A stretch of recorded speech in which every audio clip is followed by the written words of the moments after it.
Hello every one. இன்னைக்கு 60 days challenge of JRF அதுதான் நான் வந்து இந்த வீடியோவில் டே 1க்கான விஷயத்தை அப்லோட் பண்ண போகிறேன். இன்றைக்கி டே 1 என்ன ஸ்டார்ட் பண்ண போகிறேன் அப்படின்னா MCQ 10 questions மட்டும் ஸ்டார்ட் பண்ண போகிறேன். இதுக்கு முன்னாடி நான் படிக்கவே இல்லை. ப்ரொக்ராஸ்டினேஷன் பிஹேவியர் அதிகமாக இருக்கும். So I believe in myself and இப்போது இந்த செகண்ட்லேருந்து I am going to start it and அதை வந்து வீடியோவாக ரெக்கார்ட் பண்ணி just for my own sake அதுக்காக நான் வீடியோ ரெக்கார்ட் பண்ணிக்கிறேன். நான் நிறைய ஸ்டைல் டிப்ஸ் வந்து சொல்ல போகிறேன். அதை ஸ்டார்ட் பண்ணுறது தான் ரொம்ப ரொம்ப முக்கியம். ஸோ உங்களுக்கு நான் ஸ்டார்ட் பண்ணியிருக்கேன்.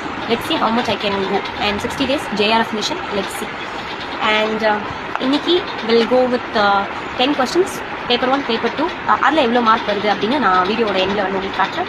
இதே மாதிரி இன்ட்ரெஸ்டிங்கான கண்டெக்ட் ஃபாலோ பண்ணுங்கள். Thank you, have a nice day.